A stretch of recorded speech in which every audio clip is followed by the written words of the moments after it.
rather than saying, well, the Big Bang just can't be true. They're not going to let go of the Big Bang. They can't. So instead, they're trying to actually prove physics wrong. Are you familiar with Lord Shiva? I understand it's the god of destruction. The big statue of it is in front of CERN.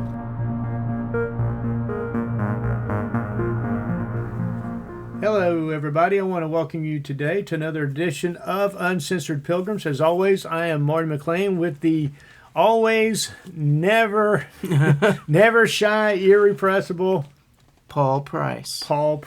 And we are here today. We're going to talk about a topic today that is going to be confusing to us, and it may be confusing to you. I think it's confusing to everybody. I think it may be confusing to everyone.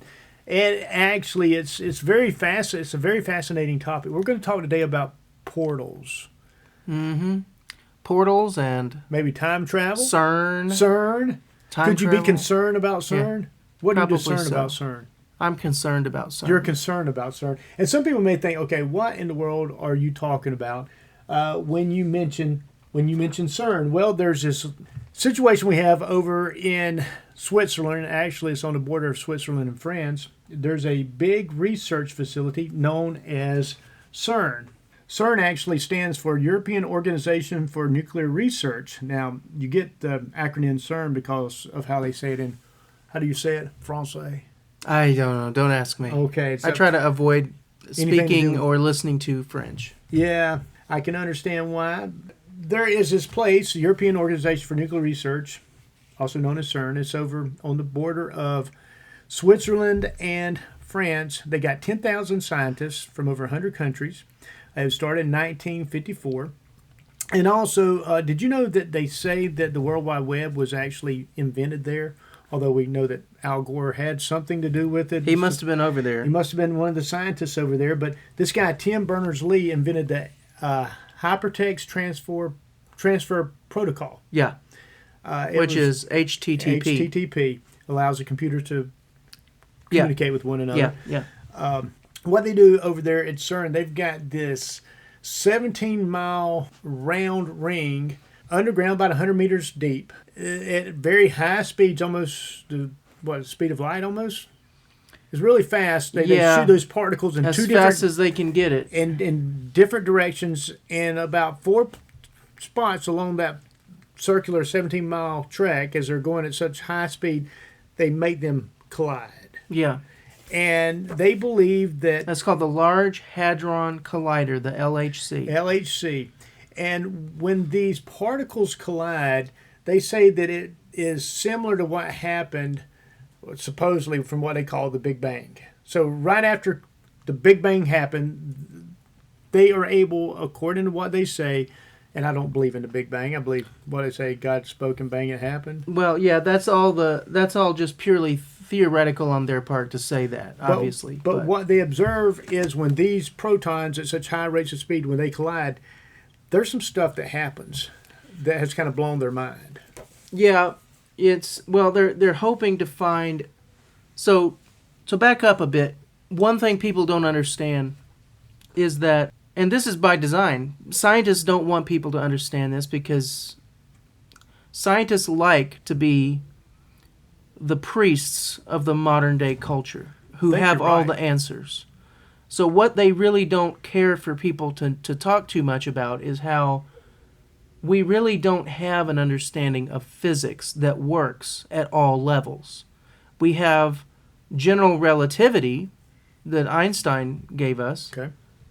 And that works to explain matter at the macro scale.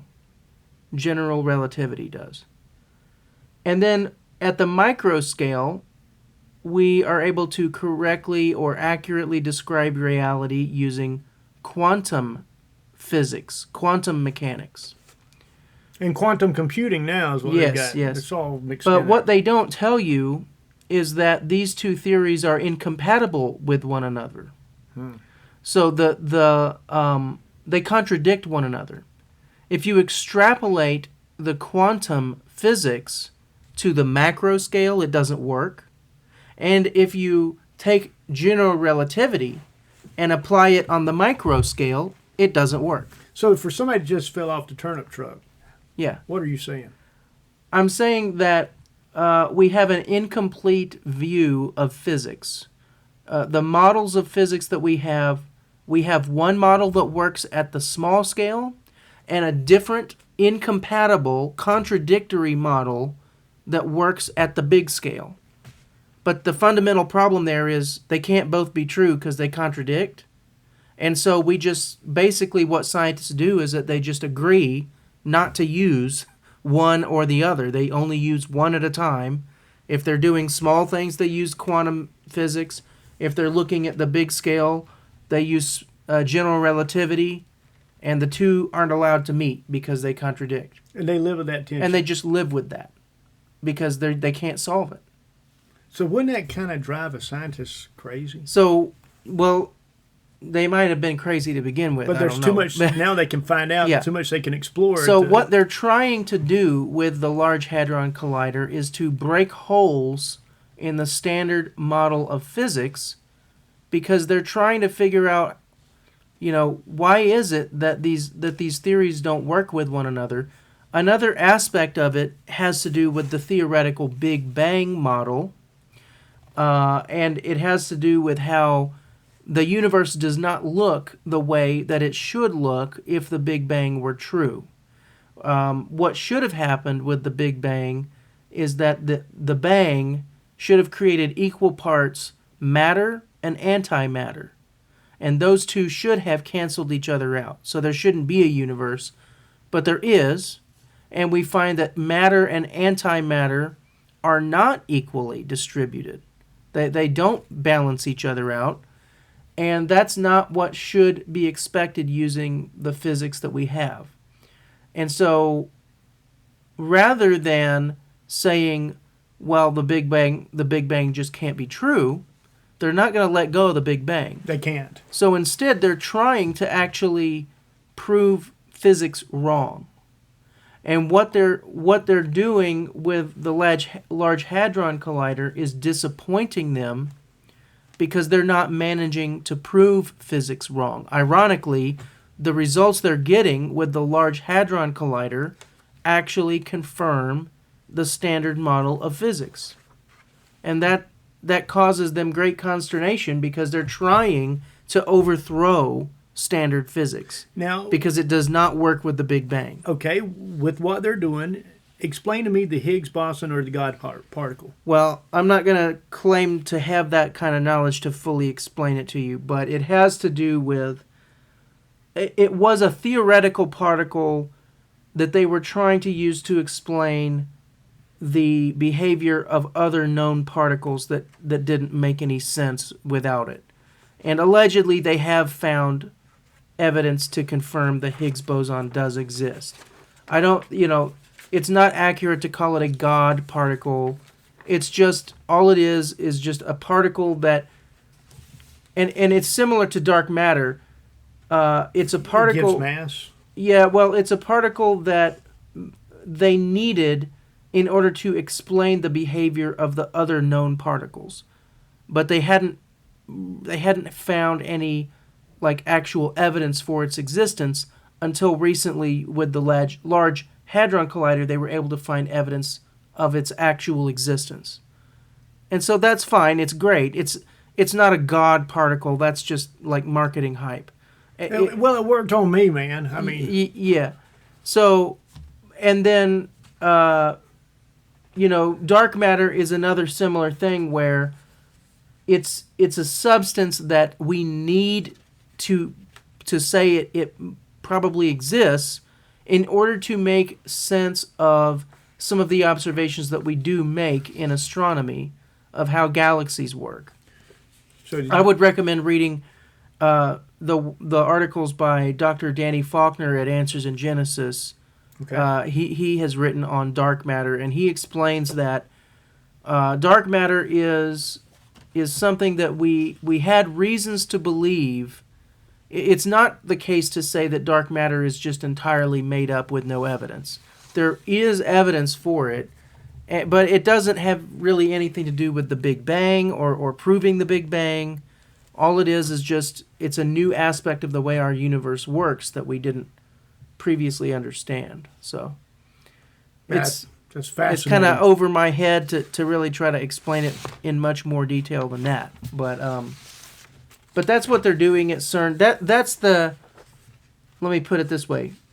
That's the mainstream narrative. That's all they're doing at CERN. But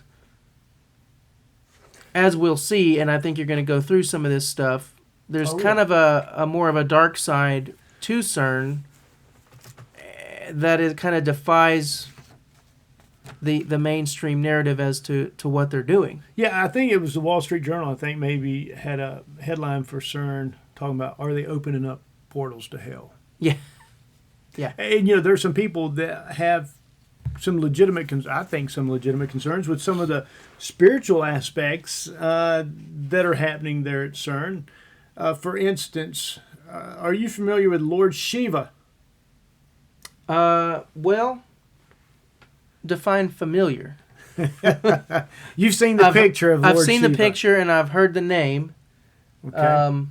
The god of destruction. I actually used to have some Hindu scriptures. I had the Bhagavad Gita, and I think we got rid of it in a move at one point. So I don't have it anymore. That's probably best. Well, I do have I have the Mormon books, and I've got a copy of the Quran. Uh-huh. So I really need to get a Bhagavad Gita just to complete the collection. Sounds cool. At least one of their the whole Hindu books. They have the Vedas. Veda, I'm familiar with that, yeah. And the Bhagavad Gita. Bhagavad Gita, okay. Hey, but Lord Shiva, the Hindu god of destruction. Isn't it a godette? Is it a man or a woman? Well, or is it trans? It could be, man, must be a sign of the times. Yeah. I think, my understanding is the god of destruction. The big statue of it is in front of CERN. Yeah, now that's what I was talking about in terms of. Now, why would they put that there? People have concerns about, what are you doing there in CERN? And there seems to be some type of spiritual component going on. And you have a Hindu god of destruction, a big statue. Now, have you read anything that purports to explain or give any reasoning why? Well, it's given to them by India, is my understanding. So that's what they're saying. They just put it there because India gave it. It says the statue is a gift from India, celebrating CERN's long association with India, which started in the 1960s and continues strongly today. Interesting. Anyway, it says, in the Hindu religion, this form of dancing Lord Shiva is known as the Naraha and symbolizes Shakti or life force. Shakti.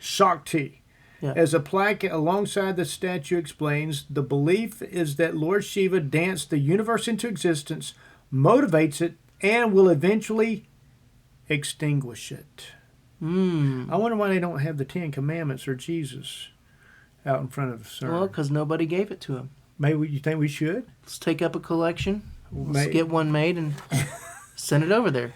Well, let me throw something else out at you. Back in 2016, somebody secretly filmed they called it a mock satanic sacrifice in front of Lord Shiva at night. Was that 2016? It's 2016. Okay, it's been a little while now. And it did make the news, and you can actually go online and see the actual footage. Now, I would turn down the volume because, it's not the best language that is being used by the person who is filming this from a window. But the people that engaged in the ceremony, they said it was mocked. It looked real. Mm-hmm. They had on the black capes, and there was the sacrificial. It was very Illuminati looking, wasn't it? Yes. Very Illuminati. The video I watched was in German. It was a German news video about it. So you didn't hear the original audio. Yeah. You just heard the German being But supposedly when the person gets stabbed, the person filming it just kind of goes crazy, and it kind of gets shaky footage after that. But here's the part of all this that is the most concerning to me. You can see the footage. It definitely happened. It's not fake footage. There were hooded and cloaked people that went out and did a mock human sacrifice under the statue of Shiva. But here's the thing. That is a security clearance area. Yeah, it says CERN IDs are checked systematically Yes. at each entry at the CERN site, whether it is day or night. Yes. So the thing that concerns me about that Those is were that those people- were CERN scientists doing that ritual there. Yes. Not just like some teenagers who watch too much TV or whatever, who just decided to go in there and do that.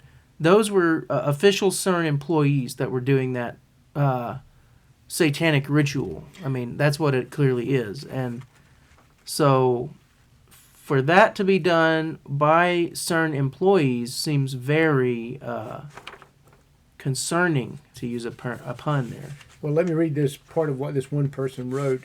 I won't tell you the source of this publication, but it's interesting, their take on it. Here's what one writer says, quote, "The religious community is generally suspicious of CERN activities and question, what does the statue of the Hindu god Lord Shiva, god of destruction, that is prominently displayed outside of the LHC, that's the Large Hadron Collider, has to do with science? Also, they note how CERN is located in a place that was once called Apollaiacum, or Apollyon in Greek means destruction, in Roman times, where they believed it was a gateway to the underworld.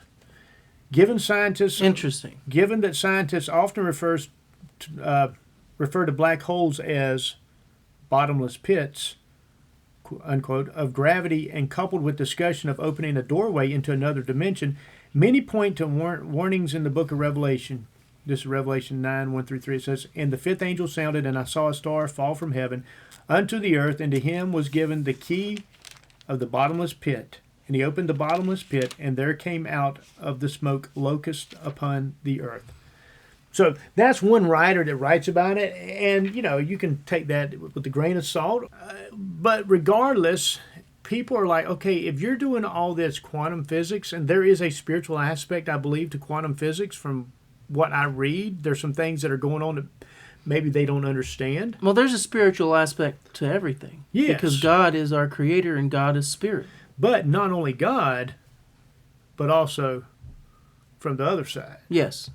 Yeah. And some perhaps have thought maybe they've gotten hold of something in there that, because if you read the book of Revelation, there's going to be some fanciful things that happen on the earth. There's going to be some stuff that will be released. Yeah. During the time of tribulation. So sometimes we think, okay, it's just going to be released, and we don't think about maybe the mechanics of it. Yeah, and I think this is something that people get wrong a lot, is that they don't realize that, I believe that there are mechanics involved in essentially everything God does, because God is a God of order, right? Not a God of chaos. Right. So even the things that God does that we consider to be miraculous and supernatural, I believe there's a mechanics to it. I don't believe God does it in some way that's just, like an arbitrary poof, it happened. Like from our perspective, it might look like poof, it happened. But I believe even then, God is using some type of unknown mechanics that it's beyond our comprehension. Yes. But God's doing something in a mechanical way to cause things to happen. And this is another problem with atheists that want to see miracles, but they don't understand what they're even asking for.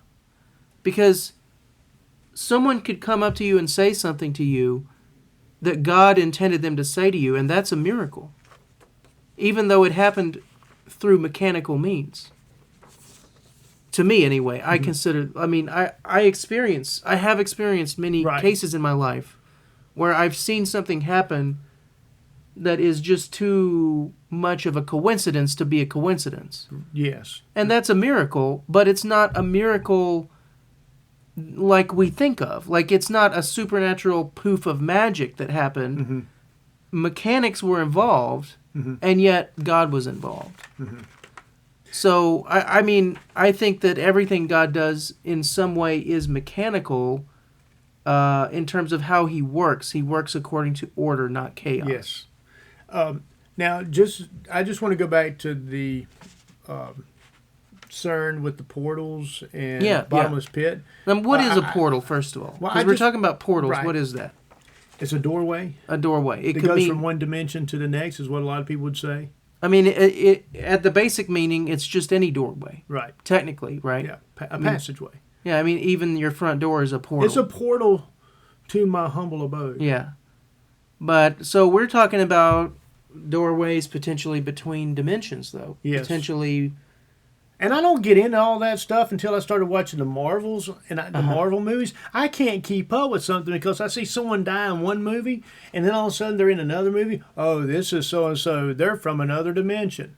They're not dead. In that. I'm thinking, how can you do this? You can't play with people like that. Well, this is you're giving a very good Guardians example. of the Galaxy. You're giving a very good example of why I don't watch those movies. Yeah, I can't keep up with it. I was one time trying to watch the Flash with my son, and somebody was saying, he's this way in this dimension, and he's this way in another dimension. I'm thinking, that is ridiculous. Yeah. Now there are a few things I remember watching, like back in the '90s, that involved portals. Yeah. There was the TV show Sliders. Have you heard of Sliders? No, but I've had some sliders. Had I some think sliders. at Ted's Montana Grill. Yeah. Yeah. Yeah.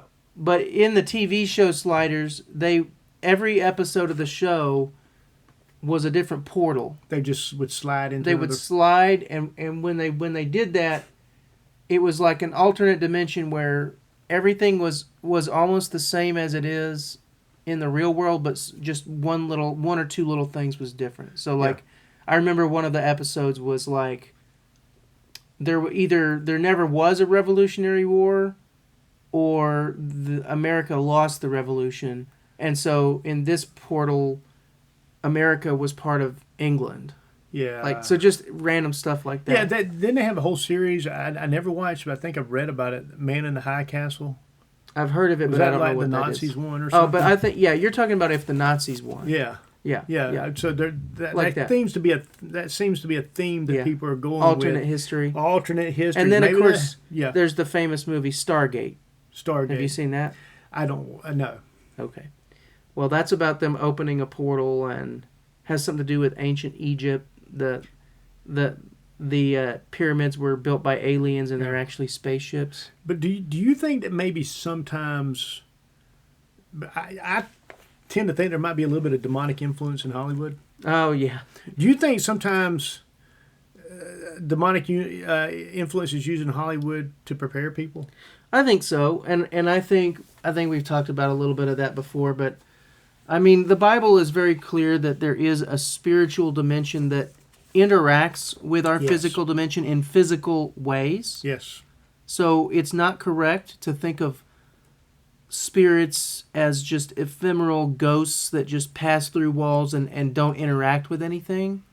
I mean, they can pass through walls. Jesus passed through a wall after he was resurrected. But he did interact. But at the same time, he also interacted physically. Yes, he did. He ate fish. He ate fish. He was able to be touched. Touch my hands, Yes. my wound, my side. Yeah. So that's physical, and yet it's super physical. It's something beyond our physics. Yes. Something from another dimension. So, Yes. and we learn about that also if you read Genesis 6. I know some of our Reformed friends Here we go. have an alternate view of the Genesis 6 where they don't accept this interpretation. I'm going to put my seatbelt on, Paul. Go Yeah. ahead. Yeah. And I liked Reformed. I know we bring it up every episode, but I want to tell my Reformed friends that I would never think that we should split a church over the issue of Reformed doctrine and Calvinism. No. I mean, I've always. I don't think that's worthy of splitting a church over. No. I don't think you should say that they can't fellowship. Like, we can't fellowship with you if you don't agree with Right. Calvinism or vice versa. Right. I don't really approve of that. I think we can all worship together, Yeah. regardless of our understanding of that issue. But Calvinists, some of them don't accept the angelic view of Genesis 6, and they think it's a purely naturalistic thing, the sons of Seth, Right. a godly line, versus an ungodly line. But I think the most natural reading... There's some crazy stuff happening in Genesis 6. The most natural reading of Genesis 6 is that there was a portal opened, so to speak, where demonic fallen angels came into the world. They came to play. And they did things that they were not supposed to do. Apparently. Ought not to have done. Yes. They left their abode. Yes. And they had sons, and I don't know if they had daughters. They had the Nephilim, we'll put it that way, through human women. Yes. And that was a major no-no. Mm-hmm. And people will say, well, how is that possible? Angels have no gender and they can't procreate. Well, the Bible doesn't say that. It does not. It flat out does not say that angels have no gender and they can't procreate. What it says is they're not. They don't marry, and people assume from that it means they're incapable, even if they're disobeying God. Yes. Of through whatever unknown means, to procreate against God's will. Mm-hmm. It doesn't say they can't do that. Mm-hmm. It just says that the angels, and in context, it's talking about obedient angels there, that they don't do that. They don't marry, and they're not given in marriage. There's a rabbit hole so deep you can wind up in China with some of this. You can wind up in Tartarus. Yes. Oh goodness, I'd rather be in China. Yeah. As bad as China is. Yeah. But you get people to go so far as to say that there was an exchange of women for technology. Yeah, now, if you read, and this is another book I used to own, and I've since lost it in a move, but I used to have a copy of the Book of Enoch. Mm-hmm. If you read the Book of Enoch, it's an ancient Jewish book. That is quoted in the Bible. It's quoted in the Bible, and it goes into the events of Genesis 6 in more detail. Yeah. Now, I'm not going to say that the Book of Enoch should be considered to be Scripture, but that doesn't mean it can't give us insight. Just like when we read the early church fathers, like Clement. Last week we read out of Clement of Rome. Mm-hmm. When you read these early books, it gives you insight into how the Jews of that time were interpreting their scriptures. Right. So the Book of Enoch certainly takes the angelic view, and it does give you a little bit of... It expounds upon the story that we get in the Bible. It says that they came through and they taught technology to people. Mm-hmm. And so, whether that's true or not, I don't know, but that's what it says in Enoch. It says that they taught people technology that they weren't really supposed to know or didn't know prior to that. Yeah, that's why some people feel like at CERN there's some communication going on with some extra... We'll just say extra physical entities. Yes. Possibly with demons. Yes, who knows? Fallen angels. The problem with this because there has been such an incredible advance in technology. Yes. Now, I don't want to go too far down that rabbit hole. Well, it's speculative, so you can never know. I mean, as Christians, we're told that there is a supernatural realm, so we shouldn't be afraid to say that something could be supernatural. But when you have a statue of Lord Shiva, and you're doing satanic sacrifices in front of it at a place where you're doing this quantum physics, the Large Hadron Collider, it's certainly suspicious, isn't it? And they're talking about finding a God particle, talking about finding the secrets of the universe. Yeah. And they're doing satanic sacrifice there, and they've got Lord Shiva. You just kind of sometimes have to scratch your head and say, maybe there's something else going on. Maybe something is going on. Why would you do? Why would you do that? I mean, do you ever sit around thinking, hey, let's do a satanic sacrifice, or hey, why don't we go get a statue of Lord Shiva and put it in front of our building? Well, I don't, but I'm not a powerful person according to this world. And just because India gave them that statue did not mean they had to put it in front of the building. No, they didn't, but they chose to. And I don't know if you're familiar with the Bohemian Grove. Yes, I am. I've started reading up on that stuff. Actually, there's some people that have been there that I wouldn't have thought they'd have been there. Yeah. So the powerful of this world are into sacrifice rituals. It's crazy. I used to think these people were nuts that used to talk about stuff like this. But the more you read and the more you see... Yeah, I got fully convinced by it, for sure. There's definitely something called the Bohemian Grove in Northern California. There's something going on that there is a worldwide connection, almost like there's a satanic conspiracy, almost like we wrestle against Yeah, we're principalities not, and powers. powers. And this stuff is just extremely well connected. Yes. And everybody, a lot of people, and even people in the church, they look down on people who say, who believe in these quote-unquote conspiracy theories, so-called conspiracy theories. Well, every day it seems like another one of the things that used to be called a conspiracy theory turns out to be true. Yeah, what if you have a worldwide coordination about a virus? Yeah. And you have a lockdown. Yeah. And you have some of this 5G stuff going around. That 5G can activate certain things. I used to think that was crazy. Yeah, I don't know. But then you start reading about some of the 5G stuff, and it's like, why are some people in power so insistent on some of this stuff? And why is the World Economic Forum also in where? Switzerland. That's a good point. I mean, it's all right there, baby. I mean, it's Davos. You just got. I mean, why is there such a concentration? These scientists, these economists, and they do have a plan for the world. Well, for me, all of this is a fulfilled prophecy that. But wouldn't the devil be involved in that if there's a group of people wanting to have control? Of course, because the devil is the one who is in control of this world from a worldly perspective. He's so called it would be the a God. big deal if he actually had some stuff going on with all that's happening in CERN. He's called the God of this world, right? Yes. And in Scripture.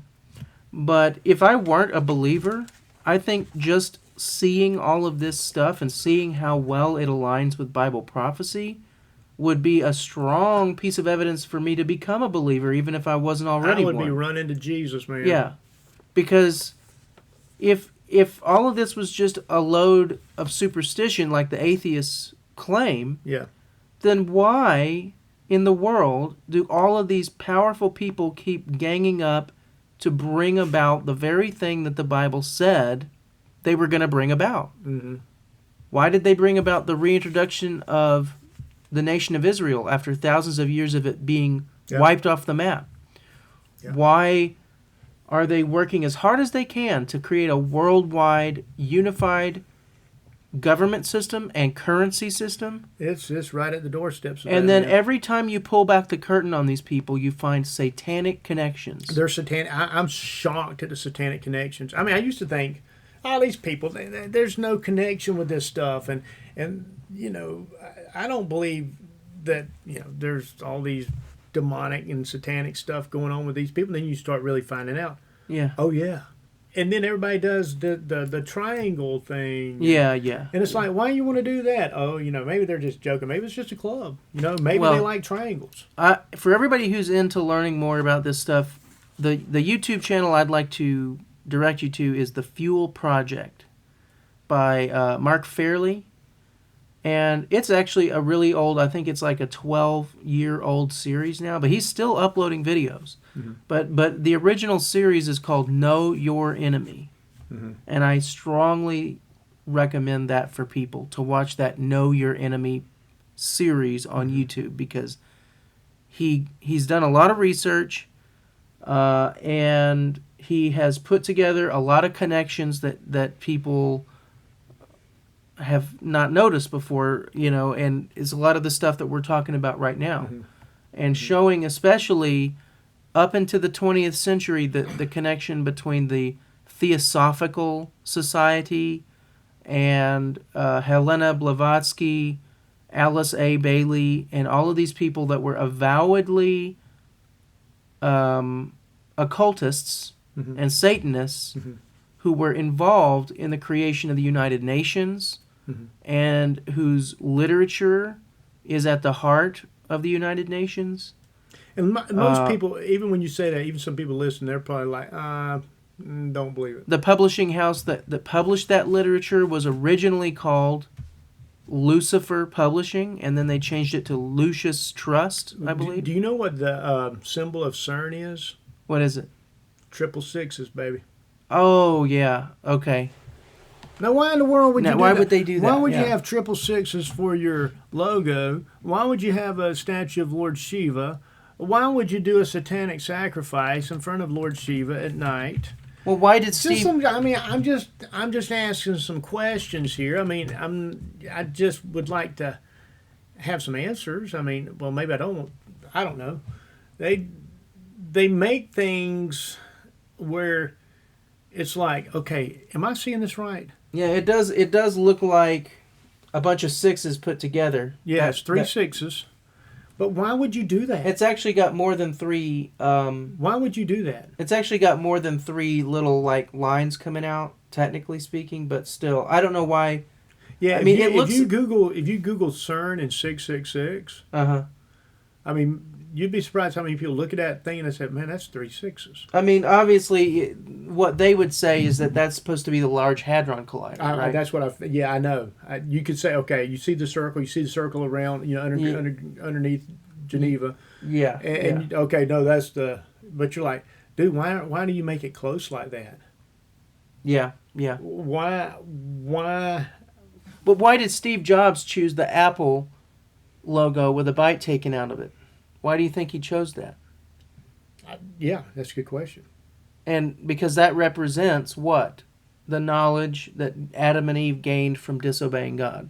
Mm-hmm. And why did he choose $666.66 as the first price that he sold his first ever computer?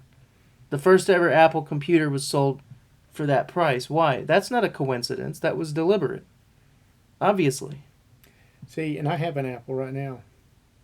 Yeah. But it didn't, believe me, it didn't cost $666. Well, it's a little bit more. Yeah, it's unfortunate. Inflation. Yeah, Apple went on sale July 1976 at a price of $666.66 because Wozniak, quote, liked repeating digits. And that 6 was just totally arbitrary? And because of a third markup on the $500 wholesale price. Okay, yeah.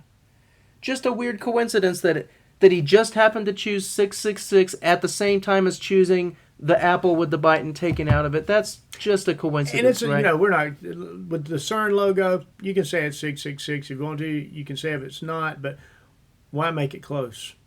But you can't go into the land of conspiracy theories. But when you do start reading history, you do see a lot of connectedness. Yeah, I see that. Yeah, the Rothschild crest has a hexagram on it as well. But you do see a lot of connectedness with a lot of stuff going on in history. But there's so many things. But let me say this about CERN. I'm going to just alleviate. USA Today, they did a fact check. And here's what USA Today says. Based on our research, we rate false the claim that scientists at CERN are communicating with demonic entities and opening a portal to hell. There is no evidence scientists at CERN are engaged in anything other than scientific-related activities. The collider cannot open up portals to other dimensions. Experts said scientists used the machine to collide particles at very high energies to study matter. Sure. So, I mean, that's in the discussion. USA Today fact-checked us. Okay. There's no evidence other than, of course, that satanic ritual that was captured. And Lord Shiva. Yeah. And the logo. I mean, okay, if it were just Lord Shiva, fine. I'll grant that maybe it was just a gift that they received and they just put it up. But then if you're going to go out there dressed in black cloaks and have a woman also dressed in a black cloak, then disrobe, and underneath the cloak she's wearing all white, and then she lays down and they pretend to sacrifice her underneath Shiva. Okay, now I have to say... This is not scientists doing this. Yeah, and CERN scientists are the ones doing this because they have to have the security clearance. Then I have to say, okay, maybe it's not just... It just happened to be a gift. When you start putting pieces together, it makes for concern. Yeah. No pun intended. But we're not allowed to do that. Otherwise, we're conspiracy theorists. Otherwise, we are conspiracy theorists. Now, there's an actual picture taken on June 24, 2016, and they talk about some of the cloud formation over CERN when they had started back up the Large Hadron Collider. And, Paul, wasn't there concern about the electromagnetic field of the Earth with some of the stuff they were doing? What I listened to said that there was the possibility that something that they did there had a temporary negative effect on a part of the Earth's magnetic field. And that would obviously be a bad thing. So, if it's the case that they don't understand what they're playing around with, so to speak, then maybe they shouldn't be doing it, because we certainly, But on the other hand, we also shouldn't fall victim to the media hype and the false impression that, we humans could destroy the world. The truth is, God is ultimately the one who is in control, even though he's allowing Satan to have his time of control, as it were, right now. But in either case, it's not mankind who's in control of this planet, even if we think we are. So you don't need to worry about these silly articles that say, oh, what if CERN opens up a black hole that swallows the planet and destroys the whole planet? Yeah. You don't need to be concerned about that. God's not going to allow that. We already know God has declared the end from the beginning, and that is not how this world ends, with scientists accidentally opening up a black hole that swallows the planet. So you don't need to worry about that. But on the other hand, there's a lot of, like you said, there's a lot of weird stuff that is talked about in the book of Revelation. Yeah. Including cataclysmic things happening. So cosmic things happening. So who knows? And then stuff coming up out of the ground, out of the earth. Stuff appears. One of the coming weird, out of pits. Well, one of the weirder things about the Bible is that it does in many places talk about people above the earth, that's in heaven. Yeah. People on the earth. Every tongue shall confess. Yes, but also under the earth. The Bible does teach. Philippians 2. There are people under the earth. Now, what does that mean is open for debate. Yeah. Some people would try to say that that's purely metaphorical, right? Mm-hmm. But maybe it's not purely metaphorical. Are we dealing metaphorical and metaphysical? Maybe it's not just a metaphor. Maybe there really is something under the earth. Yeah. Now, let me say, tell me what kind of confidence this gives you. This is Director General for CERN posted a video on their website, and here's what this person said, quote, "When we do research, we hope that we will find something unexpected, a surprise.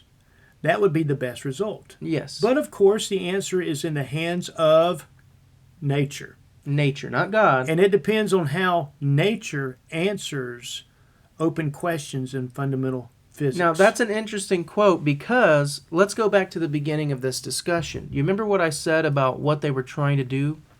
They were trying to invalidate physics. Mm-hmm. Why? Because physics does not comport with the Big Bang model. Yeah. It doesn't. The things that we should see if the Big Bang were true, we don't see.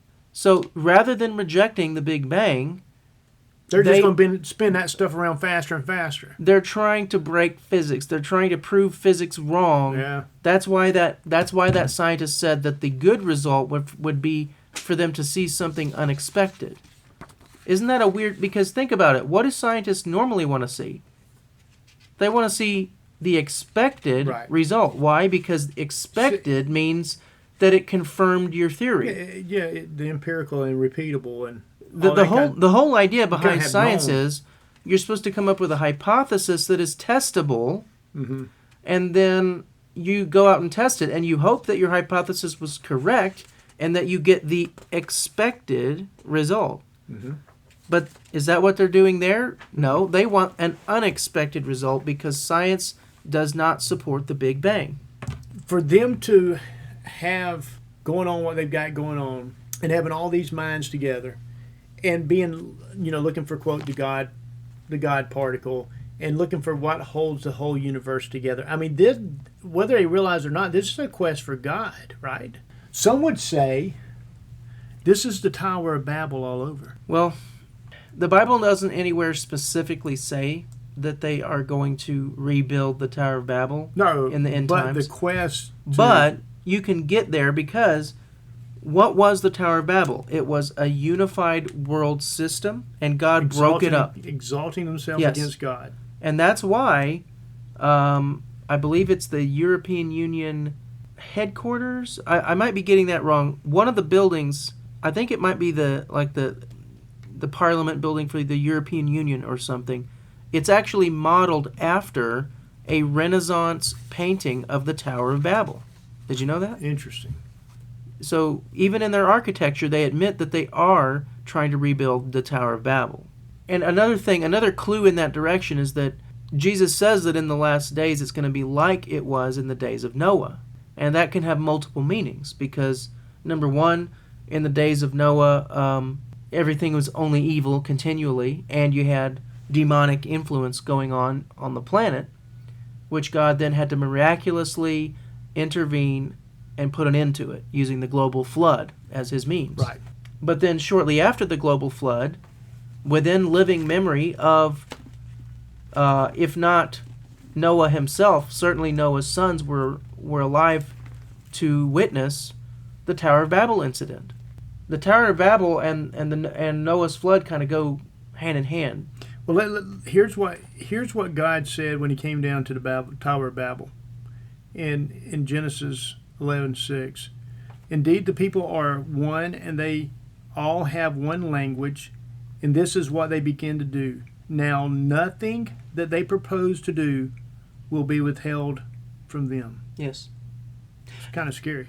Well, and I think that verse right there is a very strong argument for the, near future return of Jesus Christ. Yeah. Because I don't see how we could possibly have much longer considering the state of the world today. Yeah. Because we have essentially rebuilt the Tower of Babel. We do have a one world language, and that is English. Basically. And even if you can't speak English, technology has arrived to a point where you can use a smartphone, and the smartphone can listen to the spoken English and immediately translate it to your language. Crazy. On the fly. The language barrier is quickly going away. And so that means that God's design to break up the Tower of Babel is almost over with. We're almost back to that state. And if God is going to be consistent, God's not going to allow it now any more than he did then, right? Yeah. So from that argument, I would say the return of Christ has to be near. Oh, yeah, Now, I think it's... I don't know. I'm not going to put a date on it. I can put a year on it because I'm not going to put a year on it, but I think you can make an argument for, based on the early church interpretation that the world would end after 6,000 years. So if that was true, and it may not be, then we would be quickly coming up on the end of that 6,000 years. If you go from the time of Christ 2,000 years after that. So the whole idea is, theoretically, you've got 4,000 years between creation and Christ, and then a further 2,000 years between Christ first coming and second coming, according to that theory. Now, again, that might not be true, but if it is true, then we're definitely coming up on the second coming, and it would have to be around the year 2033 or so. Right. Because that would be 2,000 years after AD 33 when Christ was crucified. Yeah. So we'll see one way or another pretty soon here in the next decade. Everything's lining up. The World Economic Forum, people like that, have their 2030 plan. Yeah, they do have a 2030 agenda. Yeah. There's a 2030 agenda, and you have certain players being put in place. Look at what they're doing in the Netherlands to their farmers. They're taking all their farm. Yeah. Look at what's happening to all the food production facilities. And the leaders of our world are part of a religious cult. I believe they are. And I'm not just talking about the satanic cult. I'm talking about a cult of worshiping the earth, and a cult of believing that if we don't completely change essentially everything about our modern civilization, that the fact that we use fossil fuels is going to cause the earth to die out, right? Well, let me ask you this: if they want everybody to go to electric vehicles, I mean, you don't have to be a brain surgeon or no quantum physics. You don't have to be a CERN scientist no, you to do figure not, out. to figure out if they want us all to go to electric vehicles, and they are reducing our power grid through quote renewables, getting rid of the carbon footprints and all that.